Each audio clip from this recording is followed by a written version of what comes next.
Hi, everyone. Judge Andrew Napolitano here for Judging Freedom. Today is Wednesday, May 7th, 2025. Ian Proud, the former British diplomat, posted for a while in Moscow, joins us now. Ian, it's always a pleasure, my dear friend. Thank you very much for coming back to the show. Thank you for your great articles that you send me, which always pique my interest.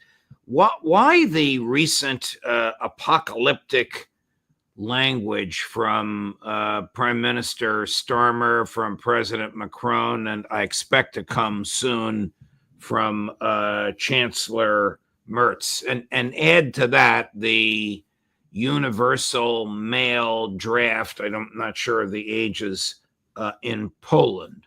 What's going on? What is the impression that mainstream European leaders are trying to press upon their people? I think leaders are terrified that Trump is now in town and he's taking policy towards Ukraine in a completely different direction, not the direction that European leaders wanted to go in, the direction they've been clinging on to for the past 11 years since the Ukraine crisis started. That's to support Ukraine right to the last Ukrainian, whipping up threats that Russian army will attack next week, possibly tomorrow, but these are nothing new.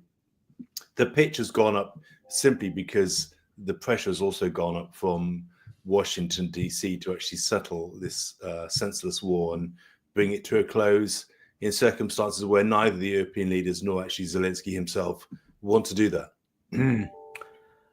Do the European leaders who are using this apocalyptic behavior really and truly fear the Russian invasion, or is there something else that they fear, and this stated fear is a pretext? Well, they fear failure and being seen to fail. Right. They fear. I'm going to ask you. You're the expert on Europe, far more attuned to it than I am. Don't they fear that they'll be ousted from office, that they won't have any usefulness, that their people don't want to spend money on the military, they'd rather spend it on social services? Well, Merz only just scraped through the election in the Bundestag. He failed at the first round of voting. The AfD, the Alternative for Deutschland, has actually gone up in popularity since the general elections in Germany. And actually the Reform Party seems to be surging in Britain as well. These parties are anti-war, anti-kind of massive military spending. And that is really putting the frighteners up, leaders like Merz, obviously kind of Keir, Starmer, and so on. And of course, the other factor is if war stops now, the great fear is how do you actually then, in an accelerated way, include this dysfunctional failed state like Ukraine within the European Union and all the problems that will unleash. European leaders are in a perfect storm of their own making and not really sure what to do, with Trump barking in their ear to actually bring matters to a close. It's a really febrile political moment in Europe right now. Is there a scintilla of evidence of which you are aware that the Kremlin has its eyes on Berlin or Paris or London? There's not obviously I was across all of the intelligence while I worked for the Foreign Office, focusing on Russia. There's never been any evidence that was the case. This has always been a bit of a scare story to whip up, the military-industrial complex to produce ever more weapons, to maintain an antagonistic posture, towards Russia. Russian tanks aren't about to roll into Riga or Poland, and definitely not into Germany, frankly, or France. That's always been a ridiculous proposition and continues to be today. I mean, Germany is a peculiar situation. The AfD is the second most popular party there. It may soon be the most popular party, and yet the German, I forget if it's either law enforcement or intelligence, you can tell me which, has characterized it as a terrorist organization. I mean, could you imagine the Joe Biden CIA characterizing the Republican Party as a terrorist organization when the Republican Party was more popular? That's almost what just happened in Germany. Well, with the greatest of respect, Judge, one could make a strong case that the warfare, or the lawfare as it's been termed, arguably started during President Trump's first term in office with the Russiagate probe and that sort of thing. And what we're seeing happening in Germany is really just another variant of that same lawfare, approach, using the law to cancel opinion that goes against what the blob wants to do. We've also seen that, of course, in Romania as well, with what's happening there, the cancellation of one presidential candidate at the end of last year, and now the same panic and fear about another sort of a presidential candidate who also wants to have anti-blob policies. One of our guests has referred to Chancellor Merz. Now, he wasn't the chancellor. I don't even know if he's the chancellor yet, but he's about to be. He finally won the balloting the second time. And by the way, how embarrassing was it to lose that kind of a ballot? I mean, can't they count noses? Well, it's never happened before, I believe, in 79 years since Germany sort of gained democracy after the end of World War II. So it's a shocking event. Obviously, Germany has coalition governments, but nevertheless, it was a complete surprise. And possibly signals a desire amongst some within his party to kind of maintain the status quo of the previous so-called Rainbow Coalition. One of our guests who studies geopolitics has characterized Chancellor Merz as the most dangerous chancellor in Germany in the post-World War II era. He's talking about bellicosity. Is that a view that you share?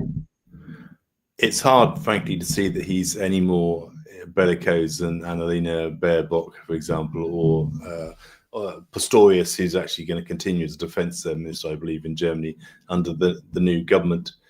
So, I mean, he just seems to be a continuation of what came before him. He's possibly more bellicose than Olaf Scholz, who tried but failed most of the time to have a more moderate line on Russia against a coalition that very much was against the line that he wanted to take. And I think what is different about Merz is that he's coming on board with what the kind of mainstream within the political elites, that is, within Germany, want to do on Ukraine policy in particular. Does the public in Germany, we'll continue with Berlin, Paris, and London, does the public in Germany, France, and England embrace Russophobia, or is this just the myth of the elites and the governing class? Well, Russophobia is very much driven by the elites and the governing class, and I think that the rise of AfD, but also Reform Party, Marine Le Pen, against whom lawfare has also been used, as you very well Judge, these political movements are actually reaching out to people who are starting to question the direction of travel on Ukraine policy. So I think actually that gradually there's a greater awareness amongst ordinary working class people, the people that would have to fight a war if we had a war with Russia, that actually maybe the whole thing has been a complete disaster for the last 11 years, and these new so-called nationalists, ultra-nationalists, or whatever the elite tries to call them, actually have a better idea on how to embrace Russia. Is Nigel Farage going to one day be the Prime Minister of Great Britain? If you'd asked me that last year, Judge, I'd have said absolutely never. But after the recent elections, I mean, you have to say there's been a real groundswell of support, for him. The Conservative Party seems to be imploding, quite frankly. So it may well be that actually Reform replaces Conservatives. What is the election that his people prevailed in? Our understanding in the U.S. was that it was local governing bodies. It was not an election for Parliament. Well, there was one election for a parliamentary seat.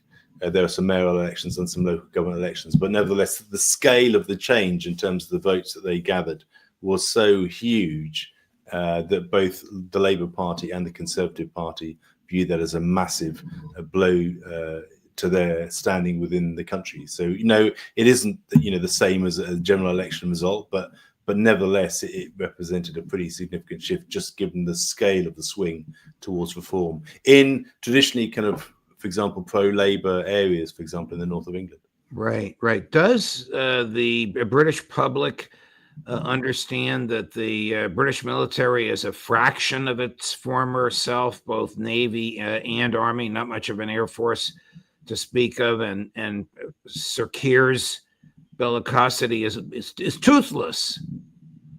Well, it's completely toothless. I mean, I wrote an article just a couple of days ago about the ridiculously small size of our Navy, where we can only put to sea 9 ships, not including our 4 kind of nuclear deterrent submarines, 4 of which we sent off on a publicity tour to Asia. And actually, the head of the British Navy has just been forced out of office today. I believe the First Sea Lord has suddenly and unexpectedly kind of stepped down. So the whole Navy is in a terrible state, hardly any ships. The army is tiny, 74,000, soldiers. And we're throwing billions and billions of pounds at this problem that's not really giving us any more soldiers or any more equipment, frankly, while still spending $4.5 billion every year on Ukraine. What is what is your belief about Estonia, Latvia, and Lithuania? Are they on Putin's radar screen, or is this also part of the, we got to beef up NATO because Trump might pull the U.S. out of NATO? Is it part of that?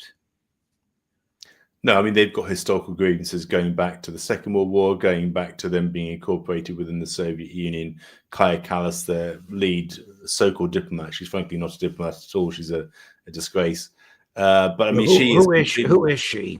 So she is the European High Representative for Foreign Policy. It's like the foreign minister for Europe, even though she's not actually elected. She's a former prime minister of Estonia. Okay, because I heard in his Face the Nation interview, I heard Foreign Minister Lavrov mention her, and I didn't know who she was. What is she stating publicly about all of this? That Latvia, Estonia, and Lithuania better bulk up the tanks on the border because the bear is coming?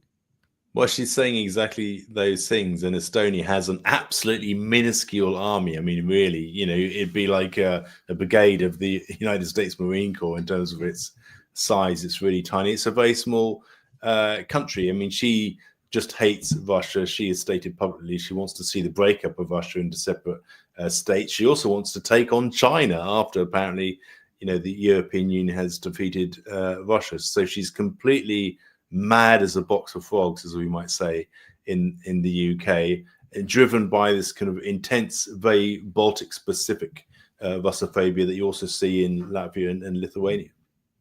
But actually, there's no credibility to this. I mean, there's just, Putin has no stated aim to kind of go into the Baltics. It would be insanity for him to do so. They're NATO and European Union members.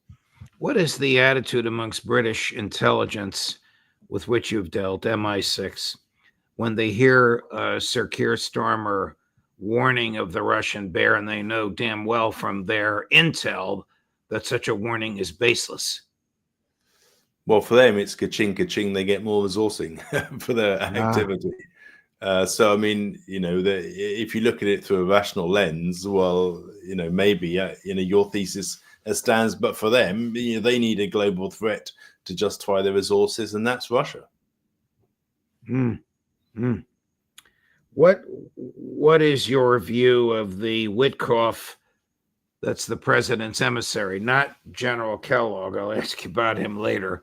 But Steve Witkoff, what is your view of the Witkoff negotiations face-to-face with President Putin, and whether or not they're likely to succeed? I mean, we have a Ukrainian government that the Russians don't even recognize as legitimate. And in fact, under international law, it's not legitimate. We have a Ukrainian president who probably fears for his life if he goes along with the Russian demands. And we have a Russian government that has consistently articulated its demands from day one. It hasn't expanded them, and it hasn't reduced them. They've been intellectually honest and consistent to the core. Well, I welcome and have welcomed several times Steve Witkoff's engagement. He's actually talking to Russia. And in fact, it's a sign of how important this engagement is to President Putin, that he's meeting President Putin personally. Witkoff has no real standing in the United States government. He's just a messenger from President Trump. But nevertheless, the president of the Russian Federation, a country with more nuclear weapons than anybody else, is meeting him personally. That on its own should tell you a lot about the importance that is attached to this engagement. Biden had practically no engagement with President Trump in the period when he was ramping up the move towards all-out war in 2021 and then into 2022. So this is hugely symbolically significant. It's politically significant.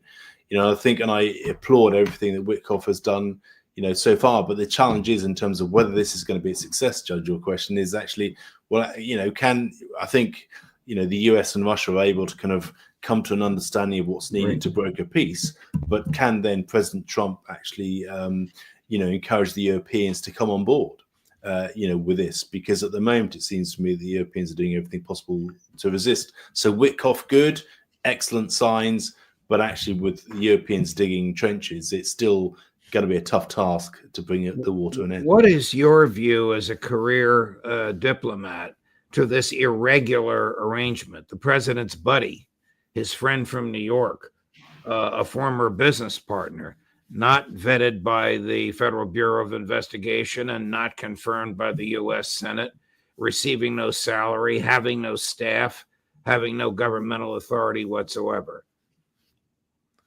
Well, I applaud any effort to reach out in a diplomatic way to Russia in circumstances where there's been a complete diplomatic vacuum for a decade, and more. So I applaud it. The fact that actually he doesn't have any status is in some respects a good thing. If you relied on the officials in the State Department to do it, the chances are that nothing actually would happen. And no disrespect to them, I'd say exactly the same thing about the UK Foreign Office, too. So actually what President Trump wants, as the head of state of the United States of America, is somebody who he trusts to deliver the messages that he wants to deliver to President Putin.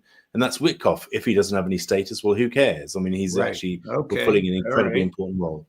I accept your analysis. Here's Vice President Vance in Europe earlier today.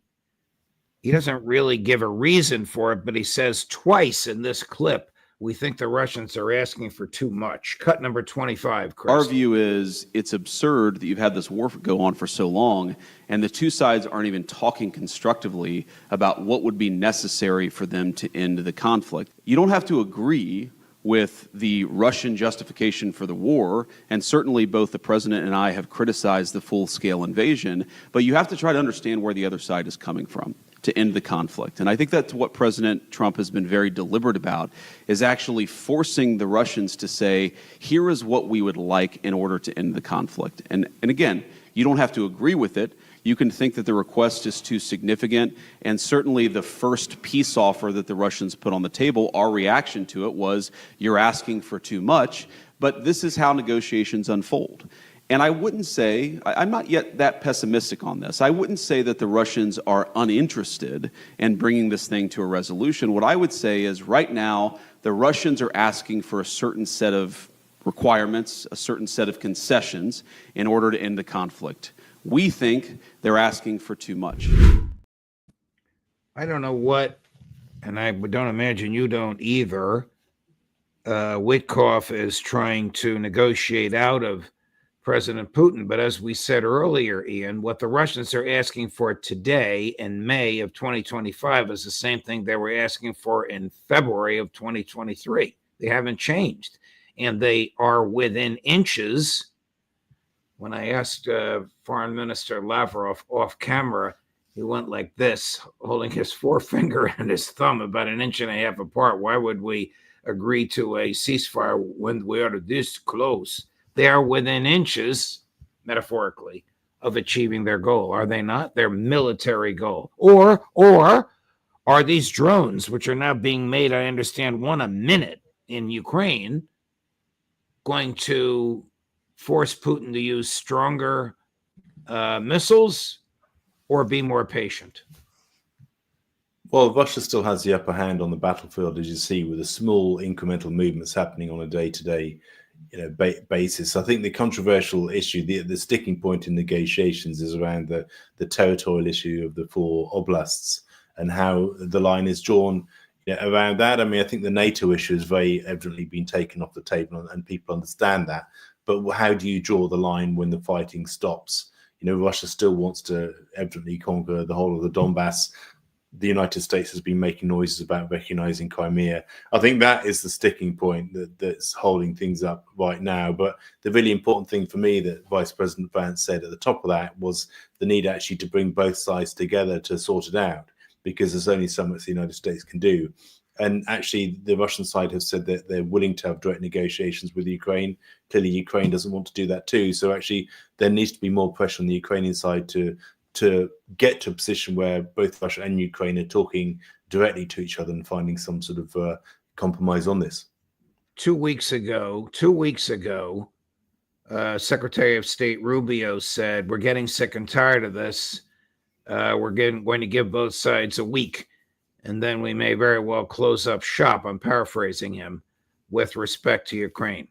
Not only have we not closed up shop, the president has authorized another $500 million, $500 million worth of military gear to be sent to Ukraine.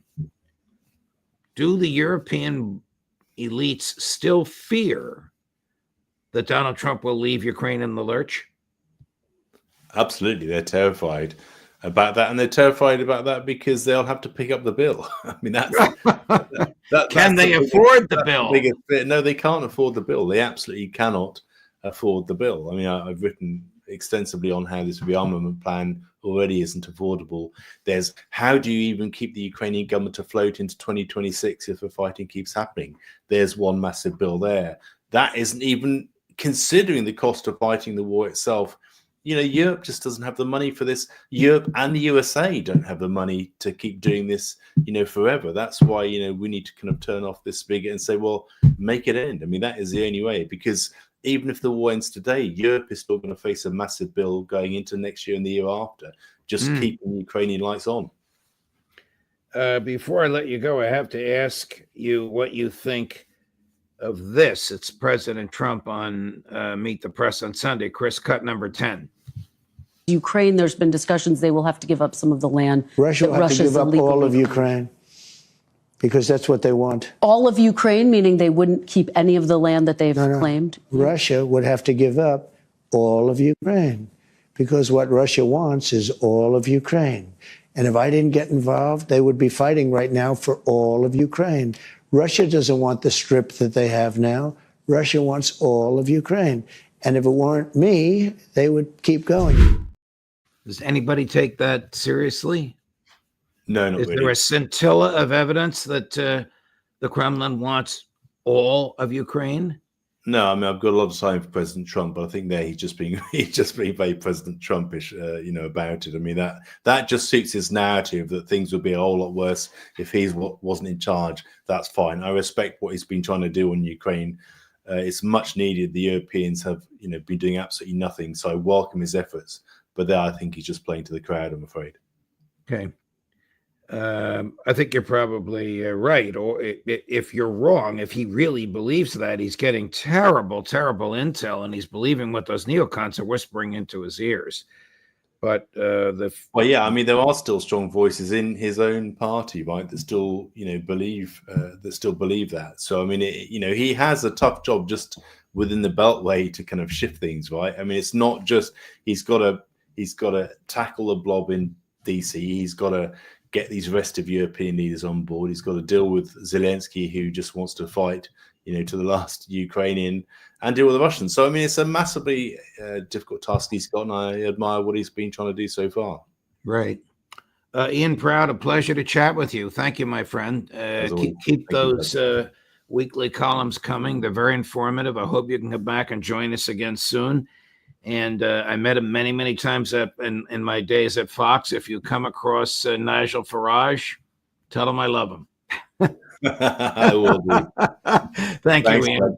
All the best. Yeah, thank you. Very enlightening conversation that I deeply appreciate, and I hope you all do as well. Coming up later today, 2:00, Aaron Mate on the same subject. 3:00, Phil Giraldi. How deep into the U.S. government is the Israeli government? Judge Napolitano for Judging Freedom.